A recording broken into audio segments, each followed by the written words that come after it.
Buen día, en el presente video vamos a contemplar la infografía del informe de investigación y algunos ejemplos de condicionamiento. Bueno, en el informe de investigación se planteó la siguiente hipótesis. Si el condicionamiento clásico consiste en aprender a relacionar estímulos de eventos de modo en que en el sujeto se presenten o de una señal de predecir otros, el condicionamiento clásico del perro en relación con el estímulo presentado hace que se presenten conductas de exaltación para la consecución de respuestas ante la ejecución de una actividad en específico. Bueno, los materiales utilizados para el presente informe fueron el collar, el esfero, hojas, reloj y una cámara. Los métodos utilizados: se eligió como sujeto experimental a una mascota doméstica perro, en este caso de raza French Poodle, con 10 años de edad y convive con familia humana compuesta por madre e hija. La conducta a observar en el animal fueron las acciones manifestadas al momento de presentar el collar o correa para salir al parque. La metodología utilizada se dividió en dos etapas. La primera fue una fase de observación durante una semana en el animal, llevando un diario comportamental, identificando la conducta a observar que se presenta en repetidas ocasiones durante el día, para posteriormente identificar los diferentes estímulos que llevan al animal a ejecutar las mismas acciones, tales como los ladridos, saltos, agitación cardíaca, rasguños, salivación y respiración agitada y otro tipo de conductas. En cuanto a los resultados, se realiza la identificación del sujeto y la acción a realizar, o sea, el estímulo, con el fin de conseguir la respuesta del comportamiento a obtener por el animal en relación con el evento. Segundo, una vez identificado el sujeto, el estímulo y la respuesta a relacionar para la generación de la conducta, se realiza lo siguiente. El amo genera un estímulo visual con el sujeto mostrando su collar. Posteriormente, el perro identifica y muestra señales de atención frente al objeto, generando acciones de alegría o exaltación, tales como son los ladridos, saltos, vueltas en el mismo lugar, rasguños, salivación, respiración agitada y entre otros. Tercero, una vez realizada la observación de manera diaria en el diario comportamental, se identifica lo siguiente: el estímulo condicional, en este caso es el collar, que anuncia al sujeto de investigación que tendrá acceso al parque, que es el estímulo incondicional, para así al final generar una respuesta condicionada observada en el sujeto, como la exaltación, los ladridos, saltos, salivación y respiración agitada. En cuanto a nuestra discusión, de manera general, se identifica que existen ciertos sucesos que de manera consciente ocurren juntos, generando en el condicionamiento clásico la relación existente entre los diferentes eventos. De la misma manera que la consecuencia observable de ese aprendizaje diario en el animal genera la aparición de respuestas de sus conductas, tales como la exaltación, los ladridos, etc. Cada suceso en el animal tiene su propia representación mental. La representación mental de la correa en el perro genera de la misma manera una respuesta referente a la respuesta condicional, acorde a la necesidad del animal, en este caso el salir al parque.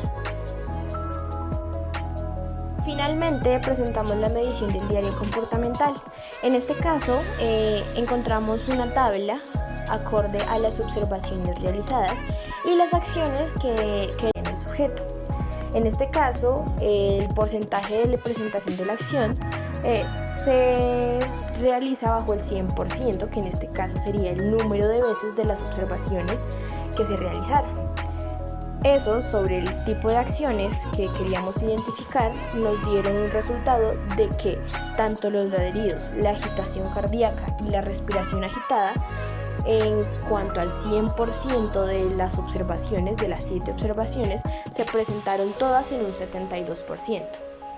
Este tipo de acciones generaron una conclusión en el grupo, a raíz de que el condicionamiento clásico al momento de presentar el collar al animal generaban este tipo de conductas: ladridos, agitación cardíaca y respiración agitada, sin dejar atrás los saltos, los rasguños y la salivación, que también presentaron no un 100%, pero sí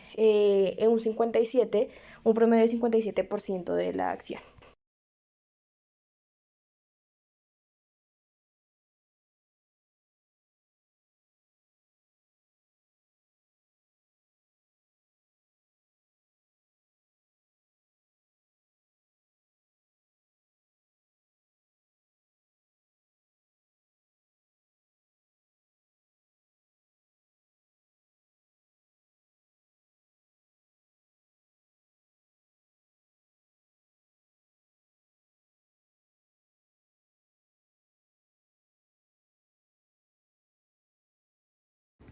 A continuación pasaremos a dar ejemplos de algunos conceptos básicos que encontramos en el condicionamiento, como por ejemplo el condicionamiento clásico.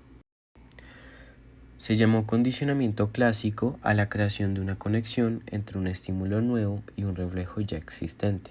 Por tanto, es un tipo de aprendizaje según el cual un estímulo originalmente neutro, que no provoca una respuesta, llega a poder provocarla gracias a la conexión asociativa de este estímulo con el estímulo que normalmente provoca dicha respuesta. Un ejemplo que pudimos vivenciar es el timbre del receso o el recreo en el colegio, ya que normalmente anuncia la llegada del recreo y así la llegada del fin del recreo. Por ende, los alumnos empezaron a asociar esto con sensaciones de libertad y reposo que únicamente experimentan en ese lapsus que representa el recreo. Por otro lado, encontramos el condicionamiento de orden superior, que básicamente se refiere al tipo de aprendizaje de respuestas emocionales específicas. Un ejemplo que podemos evidenciar es cuando un niño es mordido por un perro y ha aprendido a asociar que al ver un perro a originalmente crear en él un estímulo de temor y dolor. Por lo tanto, el simplemente hecho de verlo condiciona al sujeto a desarrollar algún tipo de fobia, asociando por consiguiente a un estímulo neutro a un estímulo considerado temeroso. Posterior a estos procesos es importante tener muy presente cómo es la extinción del condicionamiento clásico.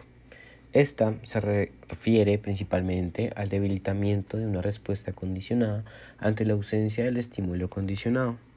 Un ejemplo muy claro que podemos evidenciar es el del niño que se niega a comer, y los padres con buena voluntad y sin darse cuenta están reforzando esa conducta al prestarle atención, aunque sea incluso para insistirle, con lo que la conducta aumenta o al menos se mantiene, en este caso la técnica de extinción, que sería no prestar atención al niño cuando se niega a comer para no generar un reforzamiento.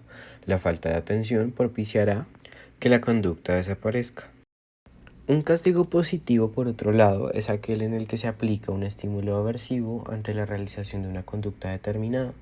Un ejemplo que hemos evidenciado mucho en nuestra cultura es cuando, por ejemplo, nos mordemos las uñas y nuestros padres nos advierten que vertirán algún producto que se caracterizará por tener algún sabor amargo o picante, en donde también generará un indudable desagrado ante el producto, activando un agente punitivo para impedir que vuelva a repetir la acción. El castigo negativo significa la ausencia o retirada de un estímulo agradable cuando se realiza una conducta inadecuada. Un ejemplo es si unos niños están viendo una película y comienzan a pelear o a hablar. El adulto, pues para evitar esta conducta, le quita la película y así los niños entenderán que deben dejar esa conducta y que no deben pelear al ver una película. En el caso del refuerzo positivo, se crea una asociación entre un comportamiento y lo que se puede conseguir si se lleva a cabo este. Un ejemplo es si a un niño no le gusta comer una verdura, pero lo hace y se le refuerza con un premio. Esto es probable que haga que aumente este comportamiento en el niño y siga comiendo verduras. En el caso del refuerzo negativo, siempre hay que tener en cuenta que no se trata de aplicar nada molesto o invasivo a una persona. La base de este tipo de refuerzo es la eliminación de algo que puede resultar poco atractivo para alguien. Un ejemplo es cuando un adolescente que aprueba el curso con buenas notas no tendrá que colaborar con las tareas de la casa durante un mes.